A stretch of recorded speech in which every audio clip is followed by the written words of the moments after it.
Ladies and gentlemen, welcome to SHOUTCraft Clan Wars right here on MLG TV. My name is TotalBiscuit, and it's my absolute pleasure to bring you this lineup today. What a lineup it is as well. That's absolutely killer. We've got Axiom taking on Prime in a best of 7 Pro League format for the $500 prize. The question is, who will come out on top? It's a pretty strong lineup from both sides. We've got Hyun taking on Keen, which could very well be the match of the day on Neo Emerald Plaza, a good solid Zerg versus Terran to begin. After that, we've got Alicia taking on Manager Gerard. That could be interesting. Alicia's been out of action for quite some time, and Gerard is, of course, Gerard, so we'll see how that goes. That's going to be an Engines of War, a Protoss versus Zerg. Following that, the 2v2 on Ice Realm. Crank and Hart, who recently come off their win in the ASL Gemini tournament, where they beat Parting and Journey, will take on Creator and Keen. And then after that, Crank will fight Creator in a PvP on Crazy Clash. After that, the Legacy of the Void beta match will take place as a TVT on Echo, and we'll have Hart taking on Tang Tang, and then Ryung will also take on Yoda in a TVT on Kliskada, and our ace match today will be Auric Calcum. Should be a good series. I certainly hope so, at any rate. It looks like a good series. We've got some of the strongest players coming out for Prime here. We've got pretty much Axiom's entire lineup, and we're also, of course, joined by Hyun. Rockat will be fighting with Axiom. Rockat, of course, consists of one player, that being Hyun. And hopefully that will work out a little bit better than it did with Sulky. Let me just put it that way. That would be good. We could definitely do without any more of that nonsense. Okay, hopefully everybody's ready to go. Hyun confirms ready. Just going to check if Keen is ready, and then we can get started on Neo Emerald Plaza. They're ready to go. The countdown has now begun, folks. Our first map will be Neo Emerald Plaza. Keen versus Hyun.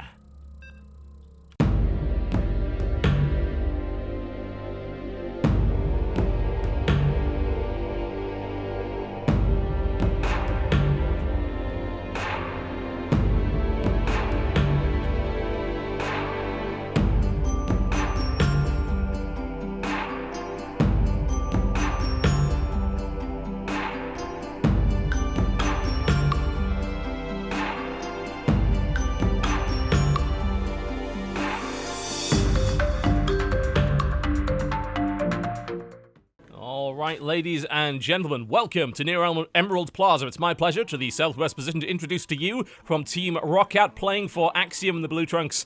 Playing Zerg, it is Hyun. Versus his opponent to the northeast position, in the Red Trunks, playing Terran, it's Prime Keen. Or Keen Prime, whichever you prefer. Well, Keen was, for a very long time, one of the dominant Terran. He's become a little bit less so lately, which is a shame, but he's still putting on performances in Team League matches. So I would say this is going to be a relatively hard fight for Hyun, who also hasn't really performed too much lately either. Hyun was dominant last year, placing very highly in the WCS rankings, picking up foreign tournament wins and high placements pretty much everywhere he went. But as it stands, he's not been too prominent in 2015 as of yet, so it'll be interesting to see what kind of form he's in. Let's see a barracks opening here by Keen. That was actually a barracks on 11. It's a little bit earlier, and he's gone for an 11 refinery as well. Interesting. We've got a pool first out of Hyun at 14 supply. That's a little bit of a wonky build, that. Usually you don't see the barracks and the gas coming down at 11. If you're going to see that, it's usually involving some kind of proxy play, and that's not. So we're going to see a bit of a faster Reaper out of Keen here. But I don't think it's going to make too much of a difference, because Hyun went pool first, as opposed to actually going for the hatchery first. So he should be able to get his Lings and his Queen out quite quickly. So I'm not entirely sure what Keen's overall plan is here. He may be trying to rush up to a really fast factory, but if he was going to do that, he would have got a refinery before that. So it looks like he would just want a slightly earlier Reaper. But honestly, I don't expect it to really do too much. We've actually got 6 Lings on the way here, which may be a mistake actually here from Hyun. It would have been better if he got a Queen out. These Lings could be forfeit, simply because they will not be able to outrun that Reaper. So any kind of aggression that's coming out of Hyun could get blunted here quite nicely by this Reaper. It really depends where the Reaper goes and whether or not it gets caught off guard. These Lings are already on the way across, and they're going to poke and try and delay the CC, which is actually going down on the low ground, so that's a bit of a risk there. This one Reaper should be able to handle the Lings, but it will take some time to do it. And it also depends if they meet in the middle, which they very well might. But actually, it looks like they're going to miss each other.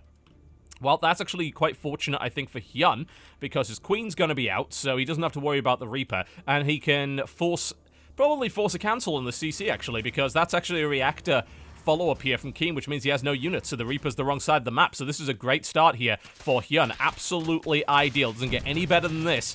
And that Reaper is driven away by the Queen. So the timing worked out absolutely perfectly. And this is going to have to be a cancel here from Keen. He can't stop this. No way.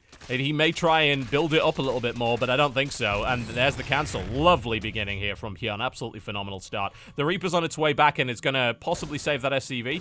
And the Lings will nibble away. I don't think they're going to get the reactor. That seems unlikely. If they do, that would be a coup, though. I wonder if he's going to pull SCVs. He's pulling one SCV, two SCVs. The reactor is taking damage. The Reaper's now on the way to try and stop that from happening. And the reactor shouldn't die here. And the Lings are driven away. But 6 Lings into a cancel? Perfect. Absolutely fantastic. I mean, can't ask for anything more than that. That's great. That really slows down the Terran player. We've got 26 drones to 18 SCVs now as a direct result of that. There's now 3 Queens on the map. There's no... well, there is a factory, but the tech is quite slow here. Keen's building more Marines because he believes he's under more threat. And then he will start to construct, most likely, some Hellions, but... loads of time for Hyun to actually react to this. He's going straight into a starport here. Let's see if he decides to go Hellion. Probably. I mean, if he's doing that swap over, it's most likely. There's the double Hellion play coming out here. What I will say is that the gas was a little bit late for Hyun, which means that speed didn't start. So, as a direct result, he could have problems dealing with Hellions. It depends. I mean, if he's got a decent number of Queens and maybe a Spine down, or a Roach Warren, I mean, that'll work too. As long as he's got something up. He's not going to rely, by the looks of it, on Lings. And I don't blame him.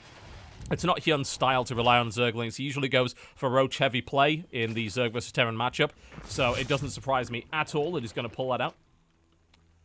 Alright. Well, Hyun's going to have a look around and see what he can see. He finds that annoying little Reaper, and he's trying to drive it away. So far, it's getting some scouting information, but not a huge amount. As you can see, it doesn't know about the lair, doesn't know about the gas timings. It doesn't know about the Roach Warren yet. So far, so not very useful, unfortunately, for the Reaper, and Hyun is actively warding it away to make sure that he doesn't get scouted too early. Evo Chambers and the Roach Warren have now been seen, so Keen is aware of what's coming, but a solid wall off here for Hyun and a solid economic lead of 22 drones versus his opponent, who has now finally got his CC established. I wonder if this is going to be a 2-base lair. I mean, so far Hyun's built no Roaches, but he is going for +1 missile attack and Carapace, so he will play a Roach-heavy style, and it looks like he'll go for speed Roaches pretty much directly after this, assuming he's got the gas for it, which he currently does not, but he will in a second. There he is. There we go. There's the Glial reconstruction upgrade on the way. And so far, Keen doesn't really have a great way of dealing with that. If he continues to build Hellions, it's going to be in quite a lot of trouble. He is going for the load-up, so he'll see if he can do a little bit of damage here. This should get scouted going in, because the 3rd base is up, and Hyun's creep spread is not terrible. So I would imagine that the Roaches should be able to respond to this. There's not a huge number of them, but 3 Roaches plus a Queen should be enough to fight this off. Hellions are now making their way across the map. And the Medevac going in as well, which actually has 2 Widow Mines in it, so potential damage here. So far, there's the Overseer on the way up, so it's not going to be done by the looks of it. Actually, it will be. Keen's already going to get spotted here by this hatchery, so it's going to delay the drop a little bit. And Keen is setting up aggression here, but I mean, nothing's really going to happen. Assuming the Roaches are able to hold this off, it looks like it's a bit of a 2-pronged attack, but it doesn't matter. Hyun already has 12 Roaches up, so he doesn't care. Absolutely no problem whatsoever. So far, Keen is in a pretty bad way. I'm not really sure what Keen is actually going to do here. He's going to try and do some damage, and he's going to get 3 drones at the cost of 3 of his Hellions, which is not a brilliant trade. He's now going for the drop, looking to get into the main base, but look at that. We've got Hyun moving in immediately with his Queen, and let's see. Oh, Hyun needs to react a little bit quicker to this. Widow Mines are coming down. Hyun's not reacting. This is not good news. There's a detonation going off. 13 drones killed. Huge play. That was a big mistake there by Hyun. Absolutely massive. He lost 13 drones. I mean, he shouldn't have even lost more than 2 from that, but he wasn't paying attention. And as a direct result, now suddenly the economic lead switches in favor of Keen after a big blunder by our Zerg player.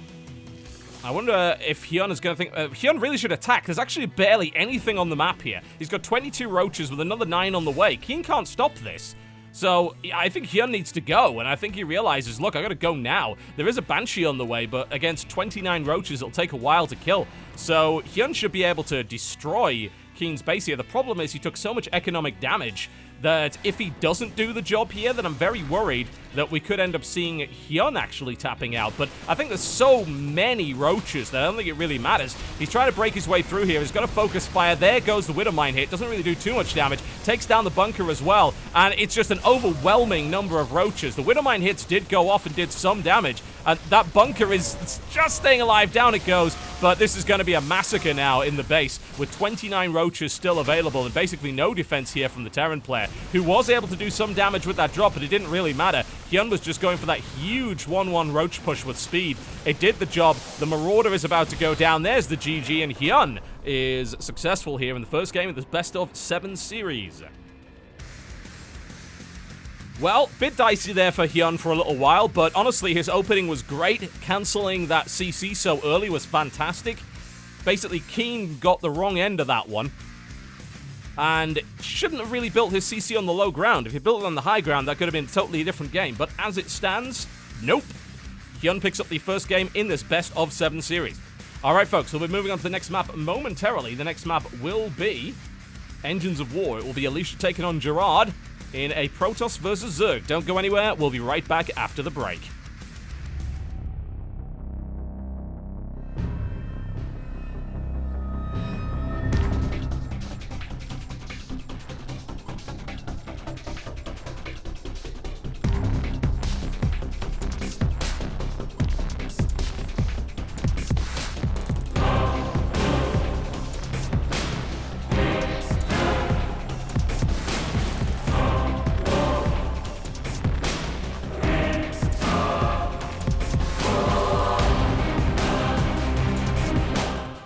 Here we are in Engines of War. It's my pleasure to bring you Axiom Alicia. He is in the northeast position playing Protoss versus his opponent to the southwest position in the red trunks playing Zerg. It is Prime's Gerard. Both players immediately attempting to go and grab the cannon in the center because they know how bloody important it is to do so, as you might imagine. However, Alicia is able to get there a little bit quicker. The question is, can Gerard actually get close enough to neutralize it before it turns around? And the answer is yes, he can. Thankfully, the turn time on the Draken Cannon is quite slow, so it should be fine. But Alicia should be able to win this. He's actually dumped the pylon down there, and now he's... Wow! Alicia actually, I think, built a pylon next to the Draken Cannon in order to take control of it, and then aimed the Draken Cannon at the drone, killing it, which is really quite impressive. And now he's trying to hunt for the Overlord, and Gerard knows that, and he's immediately turning around to make sure the Overlord... Uh-oh, the Overlord just got spotted. Can Alicia target the Overlord in time? He's firing on it. He hasn't killed it just yet. Can he do it? Can he get away? He's... Oh, the Overlord is down. That's absolutely brutal start there for Gerard. Really brutal. And a lot of what happens in this game, especially if you're a Zerg player, is if you lose your starting Overlord, you're in a great deal of trouble. And as it stands, Gerard lost his starting Overlord. He tried to get away, but Alicia was able to track it down and fire just before the Overlord reached the high ground.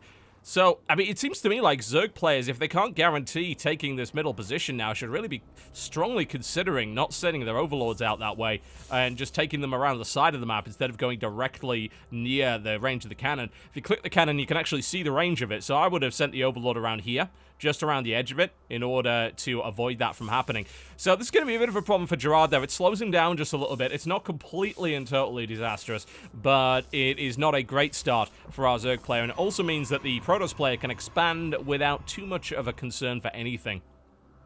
He knows that his opponent can't possibly have a spawning pool right now, having had to build an additional Overlord, so he can expand, take his Nexus first. I mean, bear in mind, Alicia has no gateway down whatsoever. He did put that pylon down in a weird position, so the pylon is potentially vulnerable, but the cannon is protecting it for the time being, so he's not hugely worried about that just yet.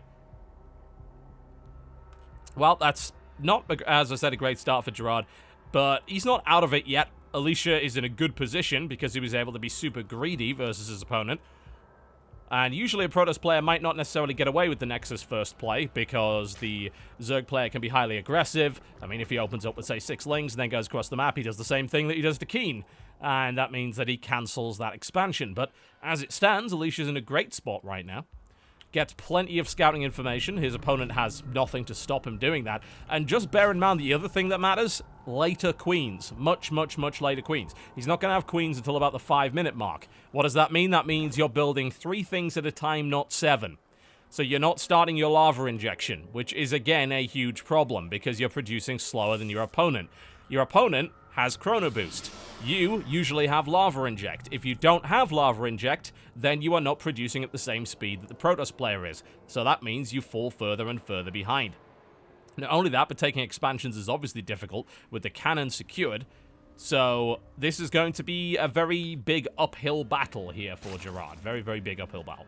A couple of Lings now moving out, but bear in mind that the cannon is available, so the cannon is going to neutralize those. If he wants to attack, he's going to have to get a good number of Lings, knowing that it's not going to be able to get out there. Now, the cannon's range was nerfed just a little bit. It means that you can now safely wall off here without too much of a problem. You see the range is now 45 as opposed to 50, which kind of put it around here, which was a little bit excessive. But regardless, I am trying to think of a way for him to get out of this. I possibly just go for a big Roach all-in, or maybe... I mean, a big Ling all-in wouldn't make any sense, because he's going up against a Forge Wall-Off and Sentries. He's not going to get anything done with that. And the probe continues to patrol just to make sure that nothing gets out.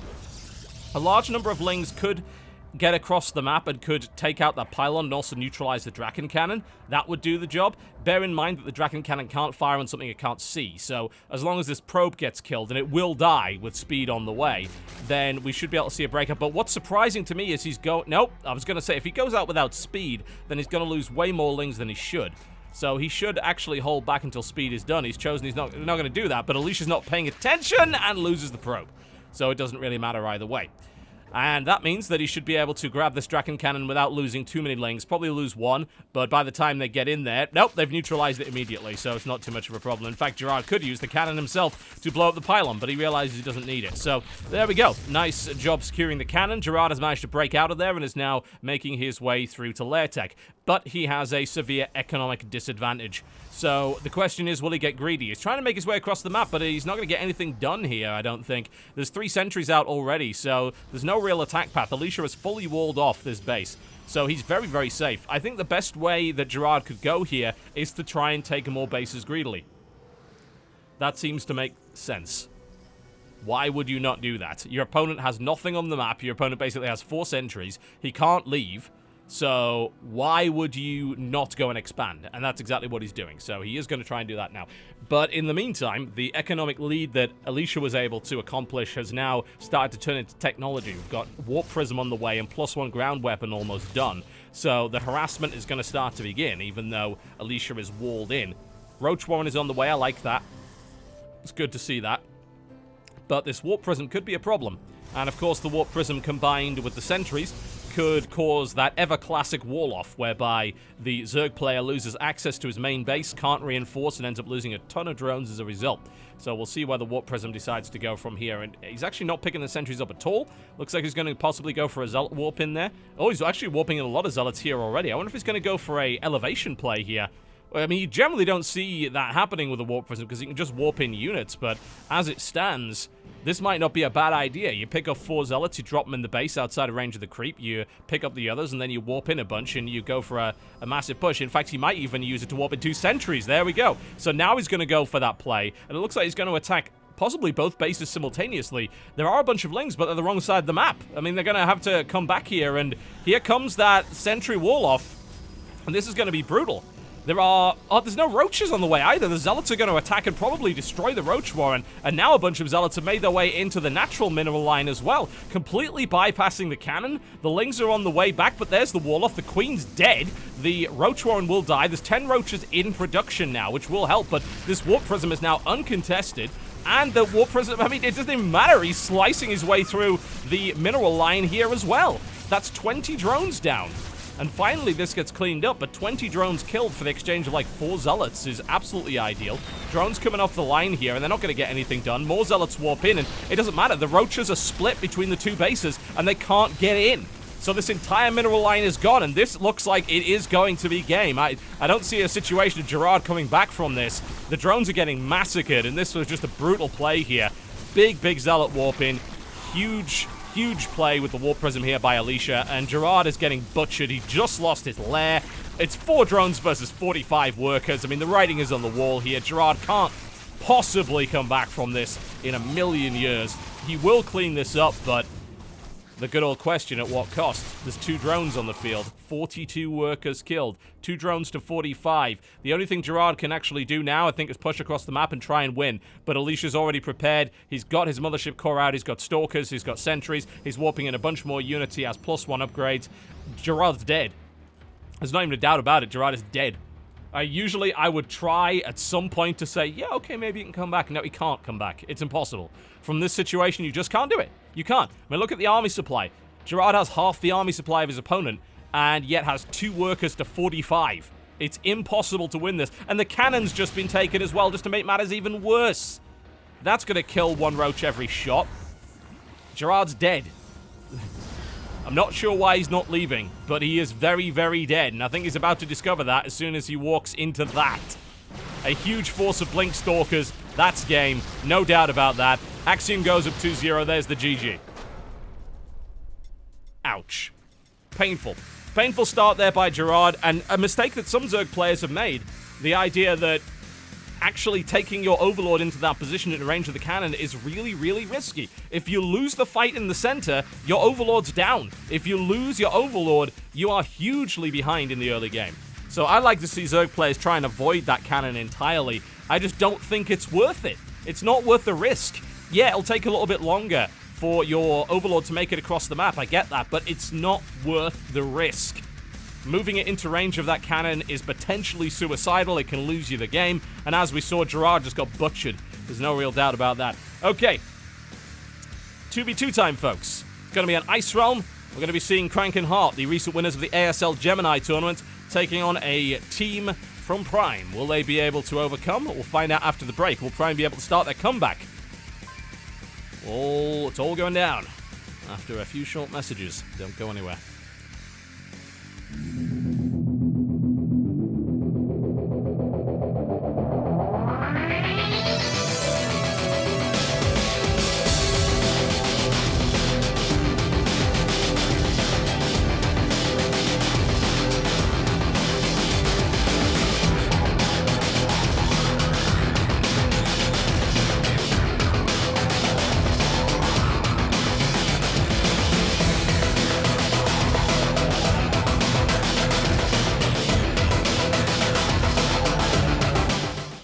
Alright, ladies and gentlemen, welcome to our 2v2. It's my pleasure to introduce Team Axiom, represented by Hart playing Terran in the red trunks, and Crank playing Protoss in the blue, to the northeast base position.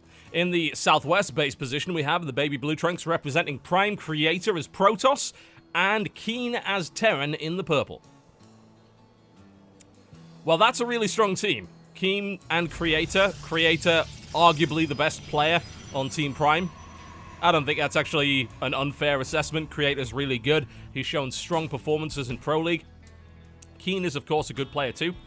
But we have seen some success in 2v2 with Hart and Crank, who have won 2 separate 2 vs 2 tournaments and placed highly in 2 others as a team. So we'll see whether or not the Prime team can overcome and whether or not they've really practiced 2v2, whereas Hart and Crank seem to have put quite a lot of effort into playing 2v2 as of late. Let's see the standard wall off here from Hart. No problems here at all. 12 racks, nothing unusual, and Keen's going to do exactly the same. The question is, I wonder who's going to take this third base. Which player will it be? Who's going to be feeding who? And whether or not we see kind of identical builds from these two, because it is a TVP versus a TVP. So we're going to see 2 fairly early gas here from Creator Prime. We've got the same thing here from Crank as well up to the top. So nothing too out of the ordinary here. And the scouting is on the way. Hart's going to have a look around and see what he can see. He will be able to get into the base this way, but he can't get in this way. The problem is, of course, he doesn't know which way his opponent spawns, so he is... Actually, yeah, no, he's not going to get in. Supply Depot should go up before his SCV actually reaches. And when it comes to the dice roll, the Prime team are successful. They're able to scout the proper location first. The Terran locate... Oh, he's getting in anyway. Never mind. There's no Supply Depot going on. I was going to say that usually the Terran's walled off down the bottom, whereas the Protoss player or the Zerg player, whoever that might be, is not walled off for obvious reasons at the top. So both players are actually going to get full scouting information. I'm going to see Reapers coming out at about the same time. About 5 seconds earlier on the Reaper here for Hart, although that shouldn't make too much of a difference. Outside of that, it's mirror builds so far. So we'll certainly see how this goes. Hard to say, really. I think that the advantage has to go to Heart and Crank, really, considering what's been going on lately with their 2v2 professional play. But I am not counting Creator out, absolutely not. That's a really early Twilight Council, Crank. It's proxied as well. Whoa, whoa, whoa, whoa, whoa. Some G's coming in. I wonder if we'll see some DT play. We might. But I'm not sure. I like the fact that Heart's sort of scouting around looking for worker scouts just to make sure that his opponent can't scout his teammates' cheese. Heart gets the early engagement here, which is good for him. He gets the initial shot off, which is exactly what he needs. He shouldn't be able to catch that. Basically, there's a slight stop every time you fire with the pistols there. So, in theory, if a Reaper is moving at full speed, the other Reaper shouldn't be able to catch it. And he's got to turn around. He realizes that's not going to happen. But Creator's also going for a Twilight as well. I wonder what for, though. And it is going to be a Dark Shrine prox. Actually, it's not a... Crank, you're weird. Okay. I know exactly why he did this. It's because he feels like he's safe against scouting now, but earlier he thought that, well, I don't want to wall off this front here, so I'm vulnerable to being scouted. So what I'm going to do is I'm going to proxy my Twilight Council.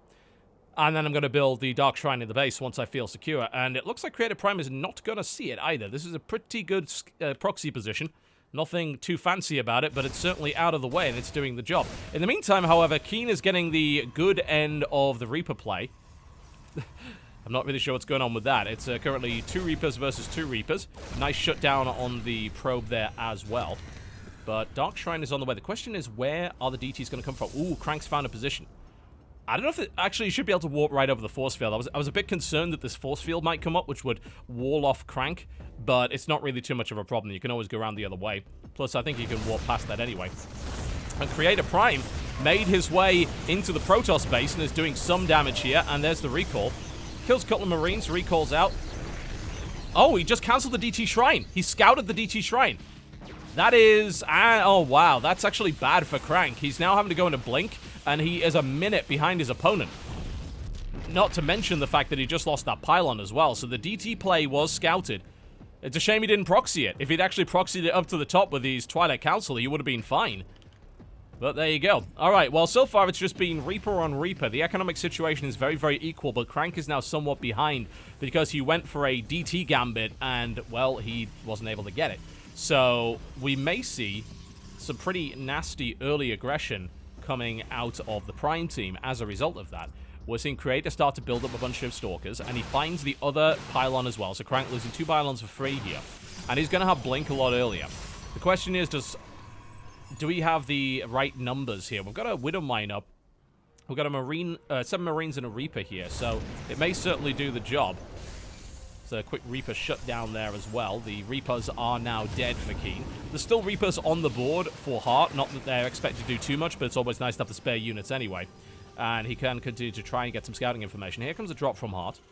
And his opponent is reasonably well prepared for it. I mean, God, there's a missile turret here because I think Keen was paranoid about DT play, and I don't really blame him. And it turns out that's going to be quite useful against this drop. Heart should be able to scout it, though, and should be able to avoid it as a direct result. But the aggression is coming in, and I don't know. I mean, I think with the Nexus cannon, this shouldn't be too much of a problem, but the problem is it's Crank's about to finish his Blink. Okay, so he should be okay here. All right, where's that drop? The drop is now somewhere. There it is. Okay, it's coming around the side here, and in the meantime, we're going to have Stalker versus Stalker. Crank's going to come out, unless we see some really amazing Blink play from Creator. Crank should win that fight. There's the Blink to try and shut down Creator Stalkers, but he's not able to get there in time. In the meantime, here comes the drop play. There's the Widowmine shot. Doesn't really do too much damage. In the meantime, moving around with some Marines. There's a warp in coming to try and counter this, but we should see a couple of probes die here nonetheless. In the meantime, a big skirmish in the center as Crank is moving in with his Stalkers versus his opponent's Stalkers. He does have a slight lead there, but unfortunately, he's up against an Immortal, so I'm not sure Crank will actually have the number of Stalkers he needs, but he is on 18 versus 6, so with only 2 Immortals. Oh, he blinks on top of one. He blinks on top of the other one. There's no reinforcements there for it. And finally, the Marines come in, but both Immortals die. And Crank is able to get out of there with fairly minimal losses. Unfortunately, he's not reinforced right now by the Terran player. We saw a little bit of harass, but I'm a little bit concerned considering he's going up against 2 armies here, whether or not he's going to be able to make this happen. Stim isn't done, though, I don't think. Oh, no, never mind. It is. It's not done for Heart. That's the problem. Heart is sitting on basically no units. I think Heart's been feeding Crank. In fact, he actually has. You notice Crank is on only one base. Heart has been acting as a feeder and has been feeding him resources to allow Crank to try and win this with pure Blinkstalker. And he currently has the numbers to make this happen. Assuming more Immortals don't come out, the question is, can he actually do any real damage? There's a scan coming out from Heart to try and reveal the Widowmine, which he's able to do, and he takes that out. Crank is continuing to poke here. The problem is he's not getting a lot done. And the longer he continues to do this, I think the worse it's going to get for him. If he's able to eliminate a bunch of these Marines, and he's getting good target fire down. There's the stim right into the center, though. Crank needs to blink harder than that. He loses a couple of units, but Heart is bringing in the reinforcements. There's a tank on the way here as well. In the meantime, there's one tank available for Keen. But adding a tank, in fact, 2 tanks into this mix could make this push very, very strong here for Crank. It's an interesting dynamic, isn't it? He actually pumped a bunch of resources into the Protoss player early. A lot of Stalkers dying, though. There's a tank at the back here, which is proving to be problematic. But double tank support coming in from the side here. Big shelling coming on from Heart's tanks up to the north position. And Crank continues to blink in. He thinks he has the numbers. He's right. He takes out the Immortal. Second Immortal down here as well. Tank support continues to come in. Heart's going to have to lift up those tanks and bring them back into the fight, as it looks to now be relatively even. But it looks like with the tanks in position, Crank should be able to break this, and he continues to blink for his life. He's eliminating as many units as he can. The Stalkers are now going down to the tank fire, and it looks like Crank and Heart are going to bulldoze their way through here with a really interesting strategy, showing their 2v2 prowess. There's the blink into the main. They know they've got this one. They're going to kill the remainder of the units. There's the GG, and Axiom goes up 3 games to 0 here in this best of 7 series. Well, that's an interesting strategy. I haven't seen them play 2v2 lately, but it seems pretty damn effective. Crank staying on one base, having to switch out a DT, but Heart feeding him a bunch of resources, and then enabling him to push a huge amount of Blinkstalkers out in a very short period of time. Before his opponent was really able to shut it down, we saw no Marauders on the board, we saw a couple of Immortals, but just remember they were caught out of position. If the Immortals were with the rest of the army, then that would have been a very different fight. But those 2 Immortals were blinked on top of and immediately killed before they were able to properly engage with the army of Crank. So by the time that went in, that ended up being a much different fight than it should have been. It was nicely done. I've got to admit, that was really, really good. All right, folks, we'll be back after the break with our next fight, which will be Crank versus Creator in a PvP on Crazy Clash. This could be a 4-0 all-kill, but with Creator on the board, I would think this is going to go on for a little bit longer. We'll find out after the break. Don't go anywhere.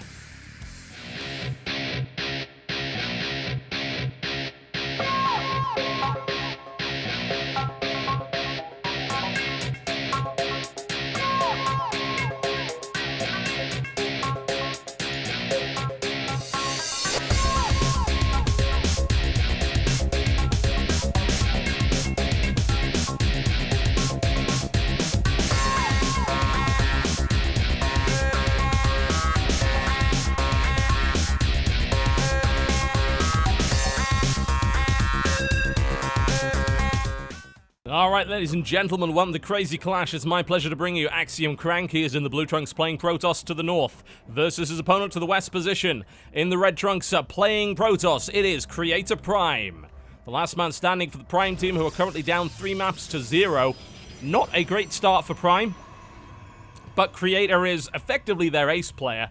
He is clearly the best on the team, so I expect some good things. And Creator in PvP is usually a force to be reckoned with. Crank, of course, something of a part-time player at the moment. He's part-time pro gamer and part-time coach. Plus, of course, he's a streamer, so he's not considered to be the strongest on Axiom. I think Creator's got a really good shot here. However, it is worth bearing in mind that Crank is a horribly cheesy individual. Oh, he just loves it. He will happily pull off some ridiculous stuff. I don't really know what to expect from a PvP on Crazy Clash, though. I mean, I don't think we've actually seen one. It's not a really common map for that.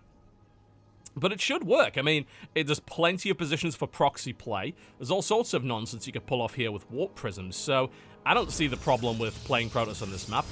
I'm just very curious to see what's going to happen. So far, pretty much identical build, slightly later gas here for Creator Prime. So he was just, I think he was just waiting for one more probe. And outside of that, it's pretty much the same thing. But what will we see from Crank? What could we see from Crank? We can see pretty much anything from Crank. We've seen him go for a double Stargate Phoenix. We've seen him go for DT. Blink Stalker is something that Crank likes, although I would say that if you're talking about Blink Stalker players on Axiom, Alicia is probably the better one. And Creator is no slouch in that regard either, so it could be a little bit dangerous to attempt something like that. I have to wonder what he's going to go for. Zealot on the way out here for Creator, interestingly enough, and no Zealot for his opponent. And that's a bit of an advantage there for Crank. I wonder if we'll actually see a cancel here from Creator before the Zealot finishes, simply because there's no reason for Crank to have a Zealot right now. And as a result, that's 100 minerals he can spend on something else a little bit quicker. The Cyber Core's about to be complete, so we should see Mothership Core coming out pretty quickly. But Creator's actually going for a Stalker as well, so it looks like he's going to try and put out some early pressure. So that Zealot could prove to be very useful, especially with the probe. Zealot Stalker Mothership Core is, of course, a very popular, nasty little bit of early game pressure. And if Crank is not prepared for that, he will not have a Nexus Cannon by that point, and he is going to be down in numbers. Then he could take some damage from that. And that pressure is going to potentially prevent him from going into the tech that he wanted. Scout goes off. It is worth bearing in mind, though, that the rush distance on this map is very long. So it could take a while. If Creator does decide to get aggressive, and it looks like he's actually not going to, and he cancelled his Zealot. So he decides, okay, we're not going to do that pressure. That's fine. And we're going to see a Stargate coming out here from Creator. That's a really interesting choice because you don't have a lot of options when it comes to the Stargate here. As you'll notice, all of... Oh, hello. Crank is going to go for the gold. Interesting. That is a... We don't usually see that happen. We see that Crank actually knocked down the 2 bridge control units, which unlock these bridges, allowing him to gain access. This is not ideal for Creator, who's going for a Stargate play, and yet the main mining base of Crank is going to be surrounded by about 50 missile turrets, making Stargate completely pointless. Now, it's not that this won't do anything, it absolutely can, and it will probably hit the main base, but it's not ideal, you know? You don't get as much maneuverability, because half the map is basically cut off, and you can't use your Stargate units there. I'm not convinced about this Phoenix opening, we'll see. In the meantime, we're going to see the expansion coming down here, so it's going to be a bit of an advantage here for Crank in terms of his mineral output, but I don't think it's a huge enough difference to say, yeah, Crank's got this. I'm just intrigued to see where this Phoenix opening is going to end up going here for Creator. If Crank continues to produce Stalkers, he'll be fine. The problem is he's producing Sentries, so it's entirely possible that he might end up losing those expensive Sentries to Phoenix harassment. So this may very well work out quite nicely here for Creator. And Phoenixes are generally quite useful throughout the game for picking off key tech units. He's going to make his way across the map here. Here comes the big probe transfer. Crank knowing, yeah, it makes sense. Why not? I should be mining this gold pretty much fully here. And the Phoenixes are now being scouted by that invisible oracle there. Well, not some invisible oracle, the fake oracle. But look, Crank actually doesn't have an additional gateway. He's now bringing these 2 online, so he'll be able to warp in against this. But I think he might end up losing a sentry here. Did he shoot his own unit there? I think he may have shot... Yeah, he shot his own probe. Oops. That was a bit of a mistake there. But if we look at the income now, Crank's in a good spot. He's got a good mineral lead over his opponent, although, of course, his gas is going to be about the same. It looks... Actually, never mind. Crank took all 4 gas very, very quickly here, so he's got a bunch more options. And Creator, outside of this little bit of Phoenix harassment, which has so far done nothing, is not really getting anywhere. He gets himself a probe. He may be able to get a sentry. So I'd like to see Crank warp in a couple of more Stalkers to make sure that that doesn't happen. But outside of that, we've got Creator playing fairly safely, and he hasn't actually scouted that base either. There's the lift, he gets the sentry, which is lovely. The problem is he can't scout. Like, he has no way to do it. He hasn't unlocked the bridge, and he can't move his Phoenixes there because they'll all die to the missile turrets. So Crank is in the lead right now significantly. He's got a bigger probe count than his opponent. He has a gold base versus his opponent who doesn't. He's mining off 4 gas. His opponent is mining from 2. And I'm trying to think of kind of where Creator can really go from here. Nice pickup there for Creator. He's able to get an observer out of that. There's nothing wrong with that. And he's going to take a 3rd base. Okay, that's probably a sensible thing to do. I imagine we're going to see just 2 bases here from Crank. Considering he's mining from a gold, I don't see any reason whatsoever to not go for that. And Crank is looking to get Immortals and Robo on the way. So we're going to see pretty similar tech, but... Oh, Crank is going to take a 3rd. Okay, so actually going to turn this into a little bit of a macro game. So he's going to have a gold base plus this base down here. Admittedly, that base is not going to go up because that's going to get lifted. Never mind. Creator wasn't paying attention, so the probe is going to get lifted, but not before he's able to start that base. I mean, Creator's got to know. He must know at this point that his opponent's taken the gold. Like, It's possible that his opponent took something else. I mean, if we look at what's been scouted here, maybe he hit a building somewhere else, but I think he's got to suspect that. And it surprises me that he's not attempting to maybe push out and do some damage.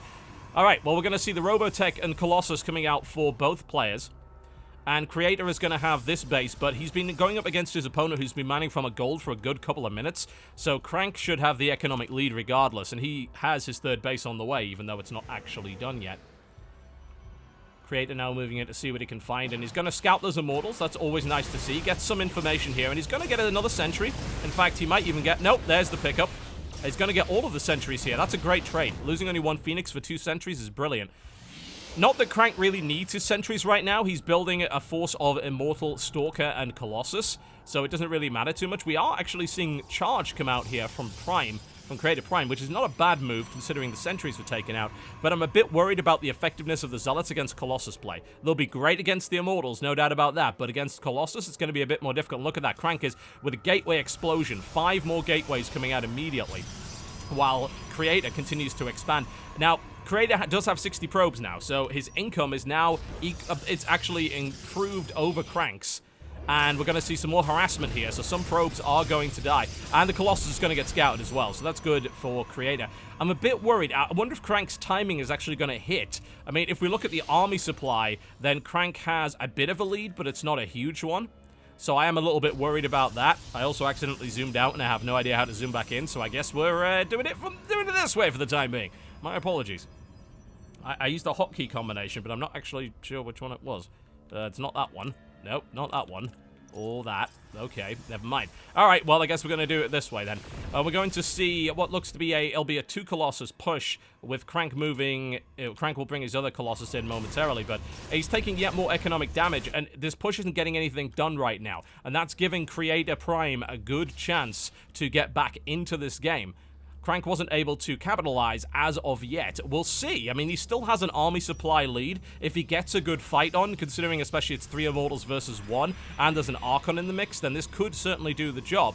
I'm a bit worried. The longer he waits, the further that Creator Prime is able to establish this economic build that is going to be able to most likely surpass Crank's income. And in fact, I think it already has. Yeah, it has. Even with the gold-based mining, bear in mind, Crank is still behind in terms of number of workers. And is Crank going to move out with 2 Colossus? Is he going to wait for 3? Again, the longer he waits, the worse this gets. We're going to see what look to be Archons coming on here, which is probably a good idea. But I think Crank's got to go now. If he's going to go, he needs to go now. It's double Colossus production coming out of Creator Prime. We're going to have to see Crank move immediately. He brings the bridges online, so he's going to be able to move across as rapidly as possible. But I'm a bit concerned. The Colossus count is now in favor of Creator. I think Crank waited too long. Army supply is not in favor of Creator, though, so these Immortals may be the difference. It depends on whether or not Crank is able to focus fire. He's got to go, though. He can't wait any longer than this. The longer he waits, the worse this gets, and Creator will gain an advantage. So Crank must attack right now. He's got to go. It's 5 Colossus versus 3. He's got to go. These Immortals will be the difference maker. He also has, of course, a significantly larger Zealot count, but with the Colossus the way that they are, I don't know if it's going to make a difference. Hallucination coming down. So far, so good here for Creator, though. He's able to bottleneck his opponent. One of the Colossus goes down. There's the focus fire coming in. The Immortals are focusing fire now as well. And Crank's Colossi standing tall at the top with the Archons buffering. Will Crank be able to break this? So far, it looks like Creator Prime's army is starting to melt, and the 3 Immortals are still alive. Crank needs to focus fire, otherwise he will lose these Colossus. He's got to focus fire, and he's not doing it. He needs to bring the Colossus down. Crank does not focus fire and loses the fight. But more reinforcements are coming in. There's another one of those Colossus brought down, but Crank has lost that fight. And that was kind of silly, because Crank could have won that very easily. He GG's out. That was pretty poor play there from Crank, unfortunately. If he'd focused on the Colossi, he would have been able to kill them. Those 3 Immortals were fighting Zealots instead of moving forward and tackling the Colossus. And as a result, Creator was able to hold the line and puts one on the board here for Prime. Alright, folks, so we're back after the break with the next match, which is going to be... I believe Legacy of the Void, yes. Legacy of the Void TBT. It's going to be Heart taking on Tang Tang. So I believe the latest patch is out, right? So I think we're going to see Liberators this time around, the brand new Terran unit. TBT on Echo, Heart versus Tang Tang. Don't go anywhere. All right, ladies and gentlemen, welcome to Legacy of the Void. It's my pleasure to bring you, in the blue trunks to the northwest position, playing Terran, Axiom's Heart, versus his opponent to the southeast position in the red trunks, playing Terran. It is Prime Tang Tang. A delicious drink indeed. I see a refinery first here from Tang Tang. I wonder if we're going to see Liberators. That's the new air unit, the Splash Air unit with a ground attack available for the Terran. I doubt it. I can't imagine either of these players going for that, considering they won't have had time to prepare. The Liberator patch did only just go up, and that patch ruined the chat system, by the way. Oh, God. Just a colossal pain in the ass. Usually we set up chat rooms for the players for every clan war.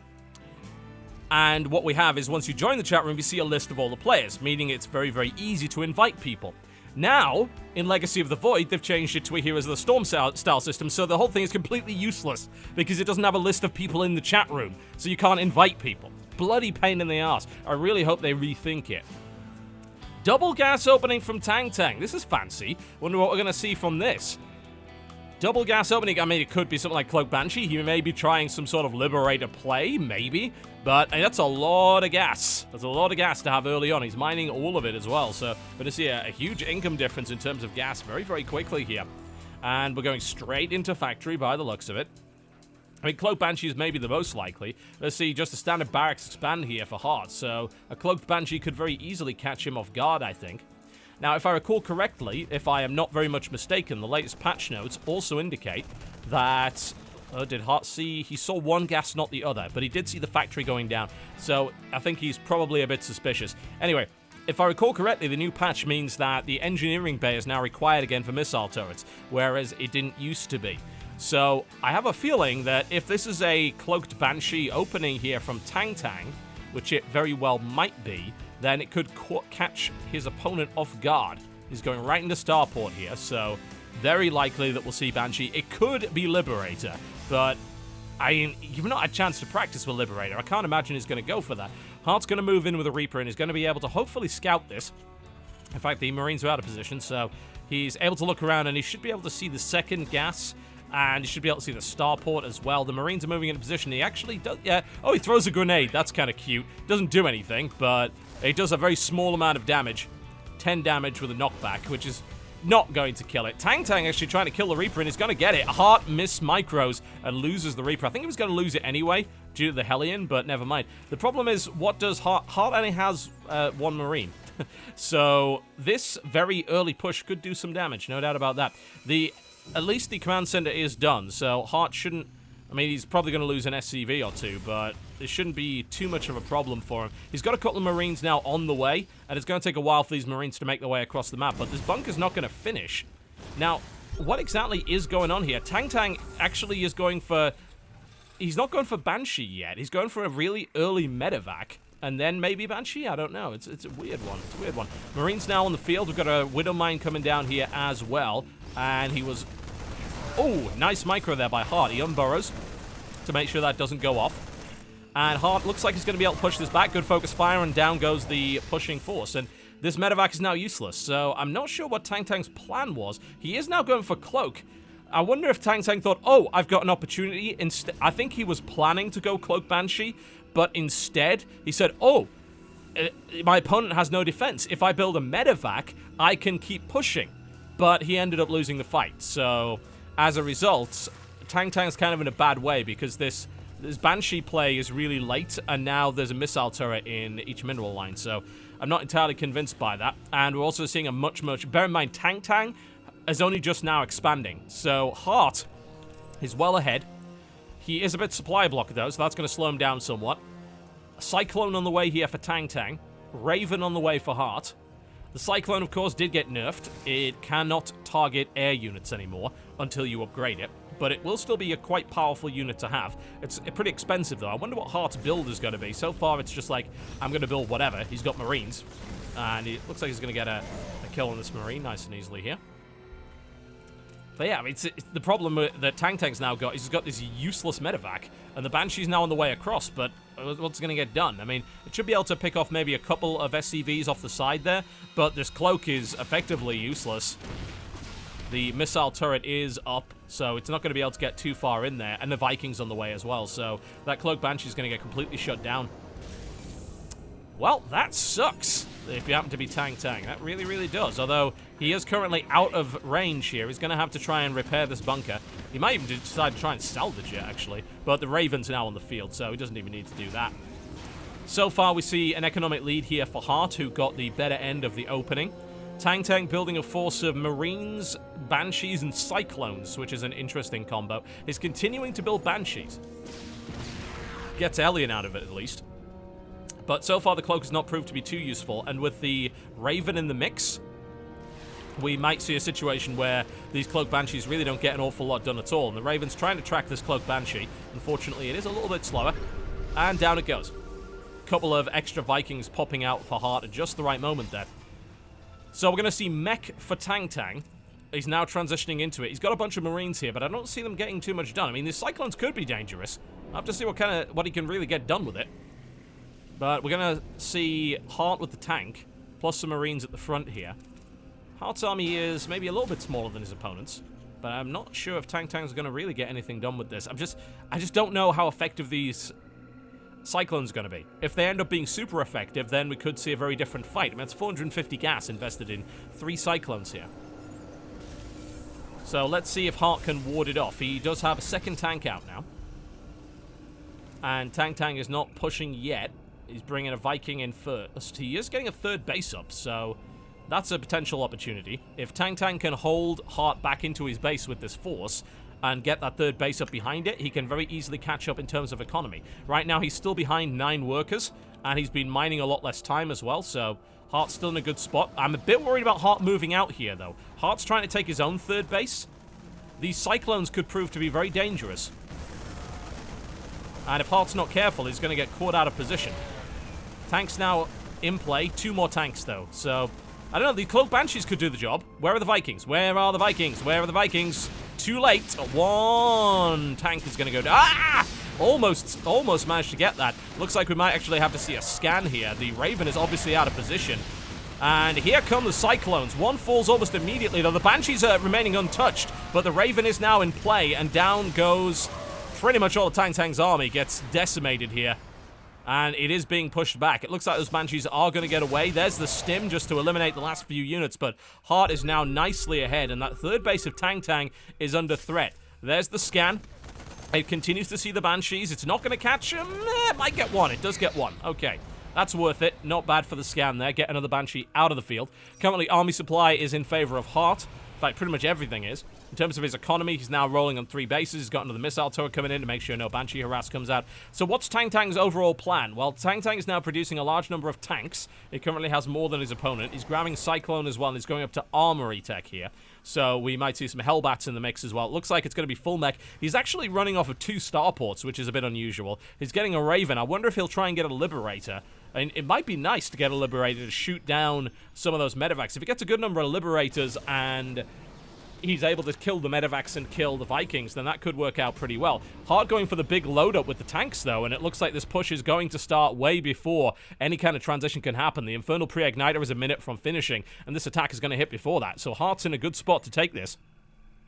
Well, and half of Tang's army is across the map as well. He's actually running a... This actually could do some damage. In fact, that's going to do quite a lot of damage. No, it can't get in. I keep forgetting, and it's actually going to end up running into a bunch of auto turrets, so that's not going to do the job, and one of those Hellions does go down to the auto turrets, and Hart is now ready to break through and attack the third base. Big tank drop coming in from Hart, through to the side here. Can he eliminate that Cyclone before he loses all of his tanks? The answer is no, he loses one of the tanks. Vikings also in play now for Tang, and he has the lead in that respect, so Hart throws away a good number of units to get not a great deal done, but he does have that large Bioforce moving in, so maybe that's just the distraction. There's the stim forward, takes several good tank shots, though. Good defense so far by Tang, but will he lose the third base here? Hart is trying to bring it down, but he has a very heavy Marauder force, which unfortunately doesn't shoot up.